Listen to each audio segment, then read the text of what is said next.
Hi friends, this is Krish.kkphoto. Friends, I want to talk about something that concerns all of us, but in a very mundane, low-level kind of way.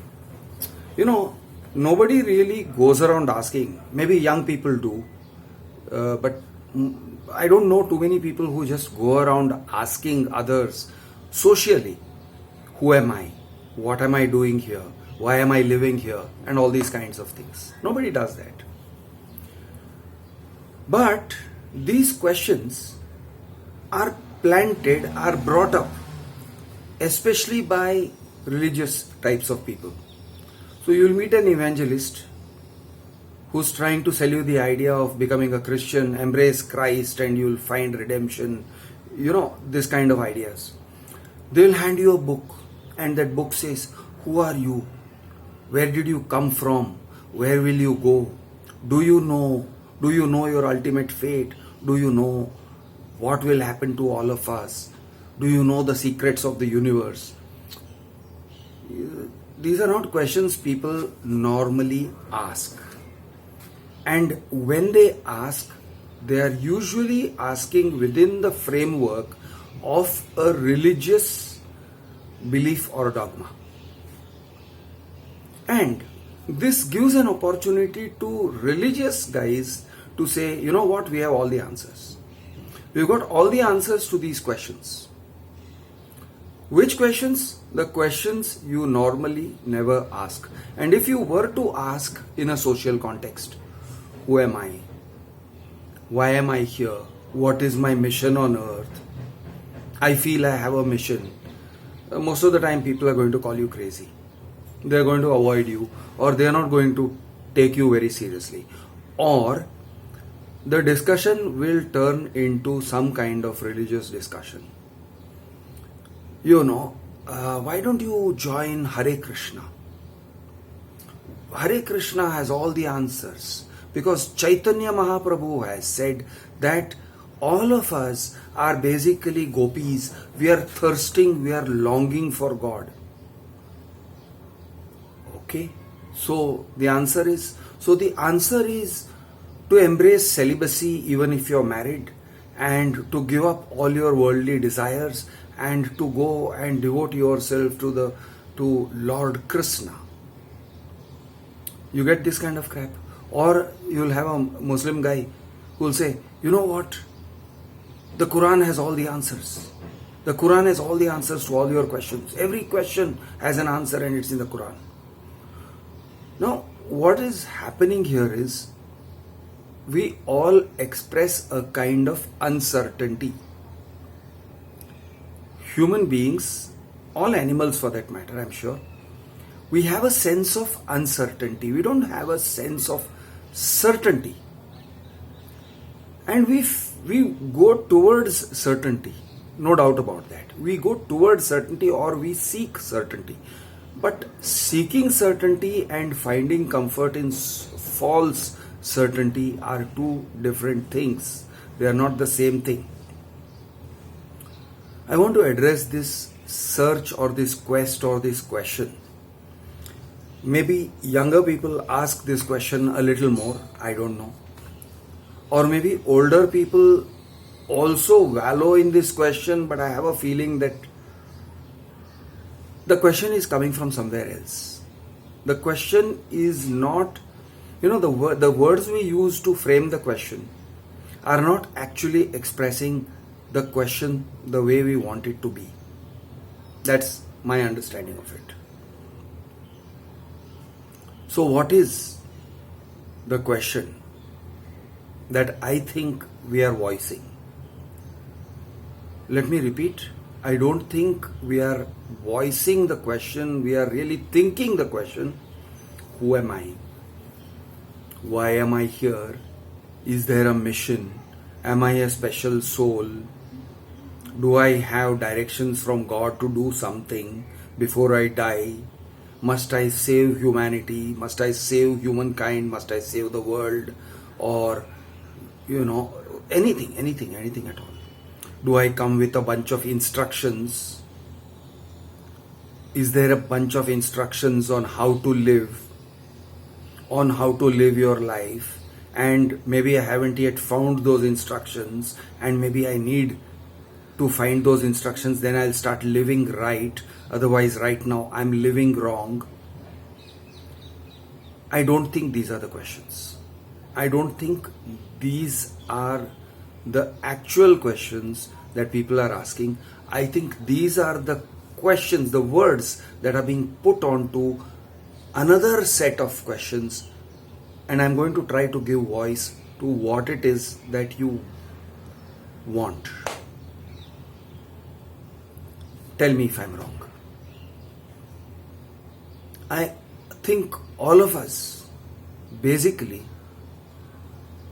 want a sense of being affirmed. We want to be told, you're a good chap, you're a good person, you're a good woman, you have a place in the world, you are one of us, you are normal, you are sane. Even if you are thinking crazy thoughts, you're basically okay. We all want to be told that. We want that comfort. We don't have that comfort. We don't get that comfort. We definitely don't get it from our near and dear ones. Families don't work in this way of comforting people. Families are not usually places where a person who is in discomfort will necessarily find comfort. He may, but not necessarily. Friends, well, that depends. Some people may have friends who will comfort them, who will give them that feeling of being wanted, of being loved, of being respected, of being affirmed, confirmed. We want to be confirmed. Like, boss, tu sahi hai. You are good. You are right. You're not perfect, but you are okay, man. You're okay. You're okay. You're good. Something like this. Something, it's vague. It's not specific. This is the quest that people have. How would this quest be fulfilled? In what kind of scenarios would this quest be fulfilled? What is the kind of scenario that people want to have or want to create where they would feel fulfilled in this quest? Let me give you a few scenarios where I think you might feel happy, satisfied, but only for the moment. Because there is no such thing as permanent satisfaction. There is no such thing as always satisfied and sorted forever. No. The world keeps moving. You eat now, you'll feel hungry after a few hours. Somebody gives you love now, you'll feel happy, you'll feel loved. Maybe a few hours later, you'll again be hungry for love and you'll want to go and look for confirmation again. So there is no such thing as a permanent confirmation. Nobody does that. It's not part of the world. It's not a feature of this world. That's not how reality works. But the thing that you would like to create, let me give you a sort of a shape to it, and let me see if I'm kind of touching that part of you that wants to be touched and stroked. If you feel you're with a friend, someone who makes you feel safe, someone who you feel for that moment is just like you, and you are in a place, I'm going to make you visualize something. Think of a nice, comfortable place. Maybe you have gone for a holiday and you are sitting with someone and having, I don't know, chai and toast and whatever you like, cakes and biscuits, cashew nuts and badam, whatever you like, you are having it without a feeling of constraint, without a feeling for that moment that you need to do something, that you need to earn something, that you need to spend something, that you need to get someone's approval. So you're just sitting there with a friend, watching the sunset, watching the birds fly, watching the greenery, smelling clean air. For that moment, you feel that moment is complete. You don't need anything in that moment. In that moment, you don't need anything. And you let your mind feel free within that moment. You let yourself forget that tomorrow morning you will have to go back and work. That tomorrow morning you will have to go back and do your job. Or tonight you will have to go and catch a plane. And you let yourself forget that. You make yourself forget that. You seek to be enclosed and cocooned and in peace within that moment. That is what you are seeking. Peace for a small span of time, maybe half an hour, maybe 1 hour. Within that peace, maybe you sleep, maybe you're awake, maybe if it is a lover, you have sex, maybe you make love without anxiety, maybe you snuggle up together, cocoon each other tightly and feel warm and huddled, cuddled. You got everything you need within that moment. You don't want anything else. There is a world going on. That world is going on without you. That world is continuing. You, for some time, are not part of the world. You have withdrawn from the world. You are not plugged into anything. Your phones are switched off. And you have a companion. You could be alone also. It's not necessary you should have a companion. You could be alone. You could be snuggling with your cat or your dog. Or you can be completely blissfully alone. You could be lying alone on a hilltop, in a shaded place maybe, or in a sunny place if you enjoy the sun. You could be lying in a windy place and enjoying the wind. You could be sitting in a storm and watching the raindrops fall. You could be enjoying the wind. You could be enjoying the cold. You could be enjoying the discomfort even. You could be walking in a storm. You could be walking in rain. You could be walking in heavy rain, where visibility is nearly zero. But if you can find that peace within that moment and you say, this is life. This is who I am. I'm alive. I'm happy to be alive. I am grateful to be alive. Not grateful to any god or grateful to anything or grateful to any. Just grateful. Maybe grateful to your own body. Grateful to your own body that you are able to experience whatever it is that you are experiencing. You have a sense of comfort. Maybe it comes to you, a sense of comfort comes to you from religious thoughts. Maybe that's what makes you feel comfortable. Fine, whatever floats your boat. Maybe you feel comfortable if you feel that a God, an all-embracing God, is embracing you or has accepted you. If that is what floats your boat, yeah, okay, why not? You feel one with the universe, you feel one with God, you feel one with all the spirits and all the souls, you feel one with Paramatma. Sure, that's fine. So whatever is going on inside your head, whatever music you need to play inside your head to feel a sense of peace, a sense of clearness, a clarity, of presence, of being present in that moment. I think that is what you seek. That's what I seek. That's what I think everybody seeks. But we seek it in words. And when we try to put words to it, it comes out sounding, who am I? Why am I here? What is my purpose on earth? What am I seeking? What is my mission?